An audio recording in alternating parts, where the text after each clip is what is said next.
জীৱনত মানসিকভাৱে কঠোৰ হোৱাটো প্ৰয়োজন। তোমাৰ ভিতৰখন যিমানে কোমল নহওক কিয়, বাহিৰত বুজাব লাগিব তুমি এজন কঠোৰ মনৰ মানুহ। কঠোৰ হ'ব নোৱাৰিলে তুমি প্ৰতিনিয়ত ঠগিব লাগিব। নিজৰ ভিতৰত আত্মসন্মান বোধ, ইগ' অথবা মূল্যবোধ থকা উচিত।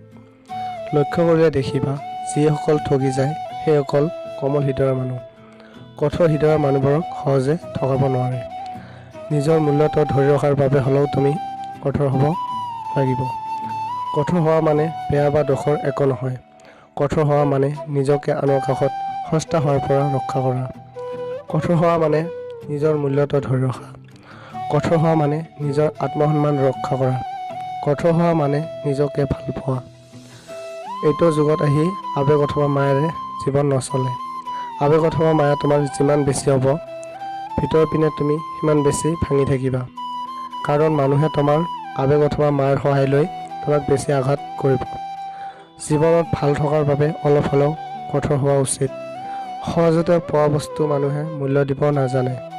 মানুহ হিচাপে তুমি সহজ হ'ব পাৰা, কিন্তু সস্তা হ'ব নাযাবা।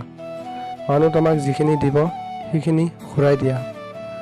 হওক সেইটো অৱহেলা বা ভালপোৱা।